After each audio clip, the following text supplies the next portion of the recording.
Assalamualaikum warahmatullahi wabarakatuh. Sebelumnya, perkenalkan nama saya Imran Fatur Rahman dari kelas TI 23B dengan NPM 2023-310-119. Baik, sebelumnya yang saya hormati Ibu Renia Herani MKom selaku dosen mata kuliah Analisis Perancangan Sistem Informasi. Jadi pada video kali ini saya akan menjelaskan dan juga mempresentasikan hasil dari use case diagram, activity diagram, dan juga flow map dari sistem informasi akademik berbasis web. Baiklah, langsung saja ke use case diagram. Jadi, use case diagram di sini terdapat 3 aktor. Yang pertama yaitu mahasiswa, lalu ada juga dosen, dan juga admin. Nah, ketiga aktor ini, jika ingin melakukan proses-proses use case selanjutnya, mereka harus melakukan login terlebih dahulu. Nah, selanjutnya untuk bagian aktor mahasiswa, di sini terdapat 5 use case, yaitu isi KRS, validasi mata kuliah, simpan KRS, cetak nilai, dan juga lihat nilai. Nah, untuk relasinya, jadi pada isi KRS ini, dia berelasi dengan validasi mata kuliah, yaitu relasinya adalah include. Kenapa include? Karena pada saat validasi mata kuliah, itu serta menyandingkan use case isi KRS. Begitu juga sebaliknya. Oleh karena itu, menggunakan relasi include. Lalu, isi KRS juga berelasi dengan simpan KRS, yang juga berelasikan include. Kenapa? Dikarenakan jika sudah mengisi KRS, itu mengharuskan simpan KRS. Jadi, oleh karena itu, relasinya adalah include. Nah, tetapi, jika melakukan isi KRS, lalu mencetak KRS, dia terdapat relasi extend. Kenapa extend? Dikarenakan jika sudah mengisi KRS, untuk melakukan cetak KRS ini, itu merupakan pilihan yang opsional dan tidak wajib. Oleh karena itu, relasinya adalah extend. Lanjut ke aktor admin. Jadi di sini admin terdapat use case yaitu input data, kelola jadwal, tambah jadwal, edit jadwal, dan juga hapus jadwal. Nah, pada kelola jadwal di sini itu terdapat relasi ke tambah jadwal, edit jadwal, dan juga hapus jadwal. Yang dimana ketiga-tiganya ini relasinya adalah include. Kenapa include? Dikarenakan pada saat tambah jadwal, edit jadwal, dan juga hapus jadwal, itu selalu menyertakan pada kelola jadwal. Nah, oleh karena itu, merupakan relasinya adalah include. Lanjut ke aktor yang ketiga yaitu dosen.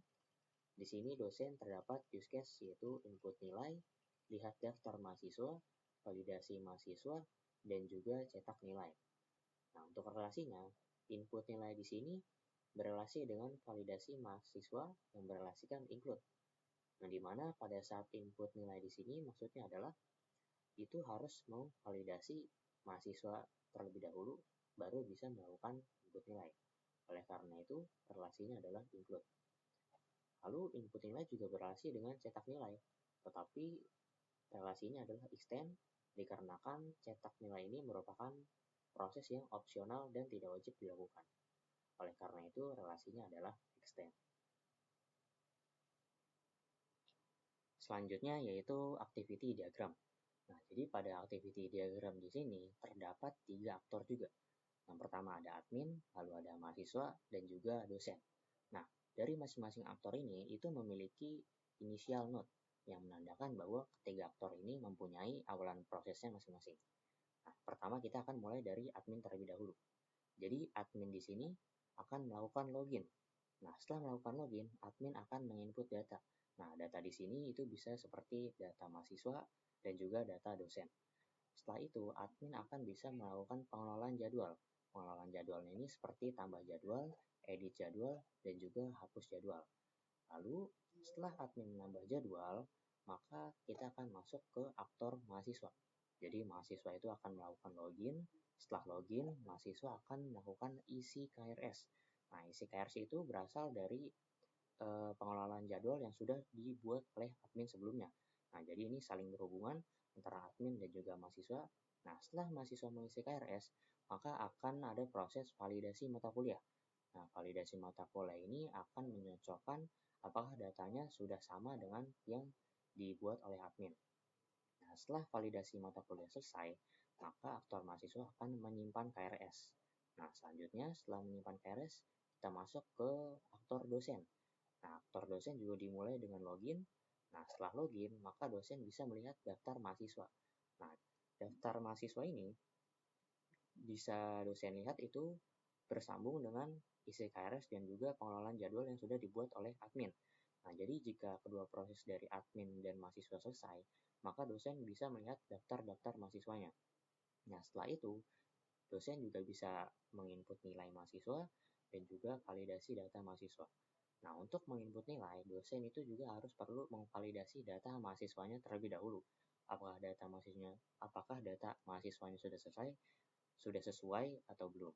Nah, jika data mahasiswa sudah sesuai, maka dosen bisa melakukan cetak nilai. Nah, setelah itu, di sini bagian admin ada bagian edit jadwal dan juga hapus jadwal. Yang dimana edit jadwal ini bisa dilakukan jika semisal ada perubahan mata kuliah, perubahan jam kuliah, dan lain sebagainya. Selanjutnya ada juga hapus jadwal, yang juga admin bisa melakukan hapus jadwal semisal ada kesalahan input data, kesalahan menaruh kelas-kelas atau dosen-dosennya di dalam jadwal, dan lain sebagainya. Nah, jika semua itu sudah selesai, maka terdapat final note di ketiga aktor yang menandakan bahwa ketiga proses itu sudah berakhir.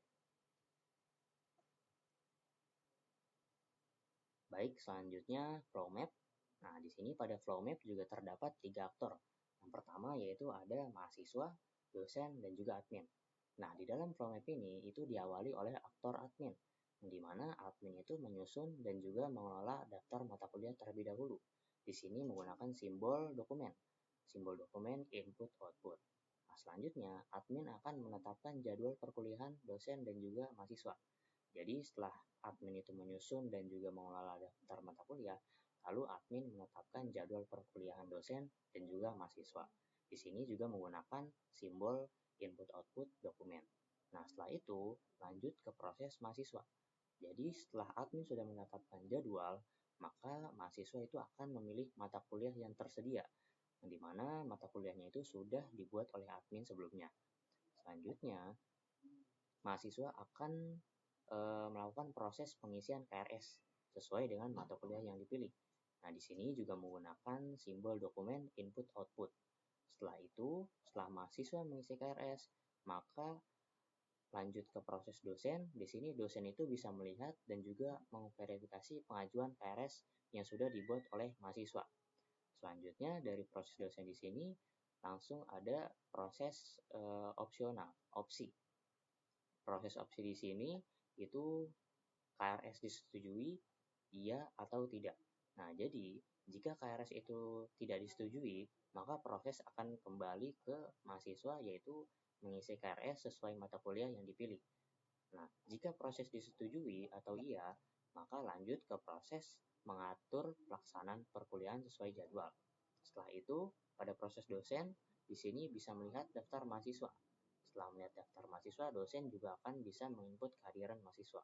Nah, pada bagian menginput kehadiran di sini, itu menggunakan simbol persegi panjang yang menandakan bahwa proses ini dilakukan secara komputerisasi. Nah, selanjutnya masuk ke proses mahasiswa, melakukan perkuliahan. Jika dosen sudah mengatur pelaksanaan perkuliahan, maka lanjut proses mahasiswa yaitu melakukan perkuliahan. Selanjutnya, setelah melakukan perkuliahan, mahasiswa akan mendapat proses mengumpulkan tugas dan diberikan oleh dosen. Nah, di mana di sini merupakan menggunakan simbol dokumen yaitu input output. Nah, setelah mahasiswa mengumpulkan tugas, maka dosen di proses dosen di sini itu dosen bisa menilai hasil tugas yang sudah dikerjakan oleh mahasiswa. Nah, di sini dosen menggunakan simbol input output dokumen juga. Nah, setelah dosen menilai hasil tugas mahasiswa, maka dosen juga akan memasukkan nilai akhir mahasiswa. Nah, di sini juga menggunakan simbol dokumen input output. Nah, setelah memasukkan nilai akhir mahasiswa, lanjut ke proses mahasiswa. Selanjutnya, mahasiswa itu bisa melihat nilai akhir dan juga detail tugas yang sudah dinilai oleh dosen sebelumnya. Di sini, melihat nilai akhir, mahasiswa itu menggunakan simbol dokumen input output. Nah, jika sudah melihat nilai akhir, maka mahasiswa lanjut ke proses terakhir, yaitu proses arsip, yang dimana proses di sini sudah menandakan bahwa proses flow map-nya ini selesai.